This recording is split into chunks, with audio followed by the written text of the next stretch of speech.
A string of robberies over 16 days. We've got team coverage with the latest details on the suspects, their tactics, and how police made the arrests. Drivers rejoice. Gas prices around Columbia drop below $2 a gallon. And the Environmental Protection Agency announces its national standards for storing coal ash. They affect Columbia. KOMU 8 News at 6 starts now.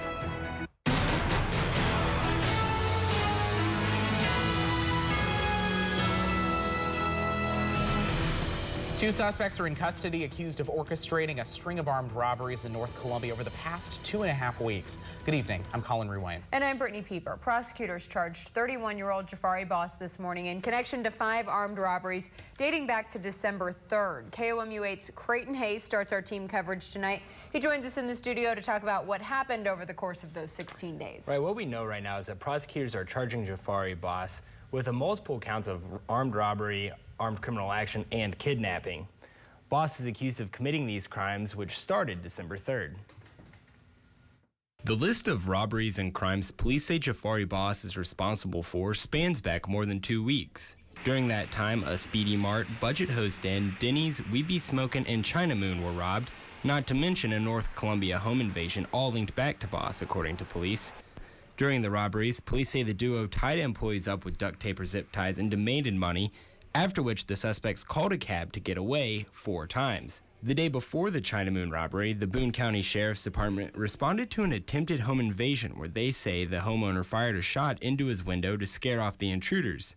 That same day, police found the juvenile suspect with a gunshot wound on the University of Missouri's campus. Court documents show both the kid's mother and Boss visited the boy at the hospital that day. He is believed to be the one who accompanied Boss in 4 of the 5 robberies.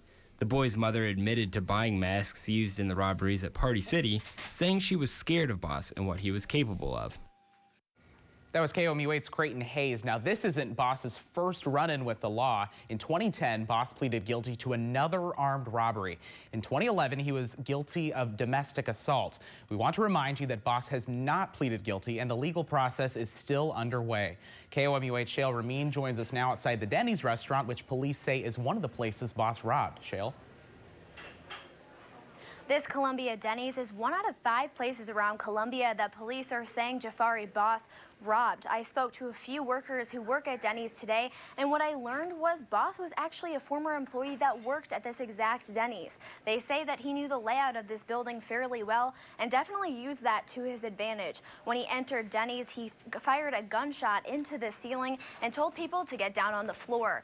This right here is actually the tile that he shot into. You can see where the bullet went straight through the tile. Thankfully, no one was hurt, but people are saying this experience was extremely terrifying.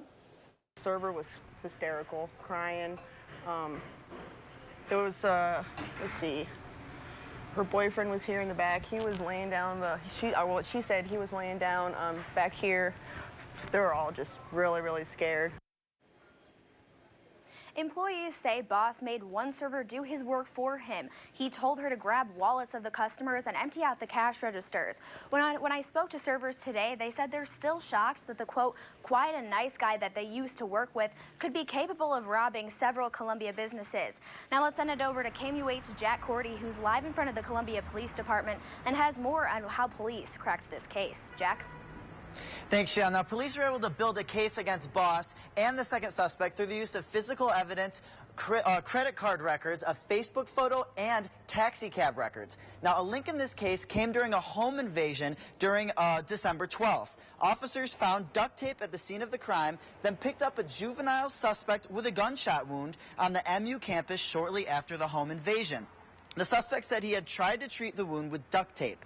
Boss and the second suspect also had taxi cabs pick them up at locations near all of the incidents shortly after 4 of the 5 robberies. Each time, the cab dropped the suspects off at the second suspect's mother's house. Lastly, one officer went online to the second suspect's Facebook page and noticed he was wearing a black hoodie with a white zipper. This matched a witness description of a hoodie worn during the Speedy Mart armed robbery December 3rd. Now, through all of this evidence, police were able to compile and build a case against both Boss and the second juvenile suspect. Reporting live in Columbia, Jack Cordy, KOMU 8 News. Thanks, Jack. Sedalia police are investigating a possible robbery. KOMU 8 News tried to contact the police department last night, but all they would tell us is they responded to a reported gunshot victim.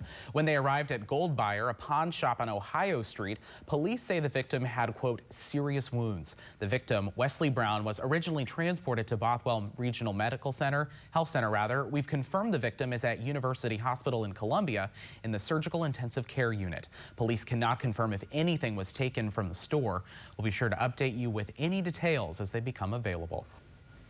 What you're seeing is not a mirage. That $1.99 at the gas pump is real. Gas prices plummeted to just below $2 at stations around Columbia today. Customer after customer lined up, swiped their cars, chose grade 87, and pleasantly watched as their totals were calculated. People told us the new low price marks the beginning of a better relationship with the gas station. I used to think about, oh, I have to drive into town, I have to do all these things, and it's going to cost me this much money, and now I don't really worry about it, especially when it's as low as it is today. According to GasBuddy.com, the last time the average gas price in Missouri was below $2 was all the way back in 2009. Columbia is not the first city to go under $2, and a few customers said they were even calling family members in other states to brag about their good deals.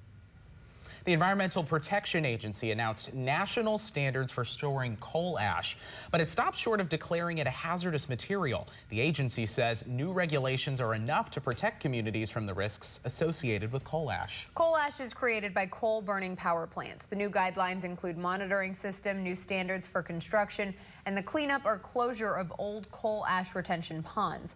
Missouri is one of the states considered to have a significant or high hazard potential. Columbia is home to one of more than 1,000 coal ash ponds nationwide.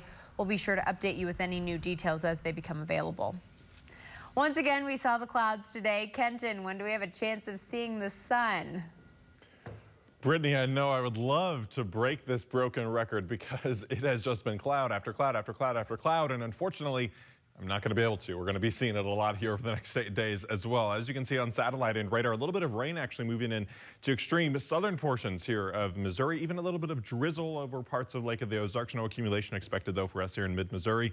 36 in Boonville, 35 in Columbia, 37 in Jefferson City. A little bit cooler up north, 32 in Macon and 34 in Moberly. Looking at winds, luckily not that bad. 6 mile an hour from the east. And all of this light wind is really keeping our temperatures, our wind chills, very close to our actual temperatures, not letting it feel quite as bad as it definitely could if we saw heavier winds. Temperatures getting down into the middle and lower 30s tonight. And coming up in a little bit, I'll talk about warmer temperatures and take a look at your entire 7-day forecast for the entire United States. It's coming up. And later, we'll take a look at what you had to say about our coverage of the events that unfolded in Ferguson in your view.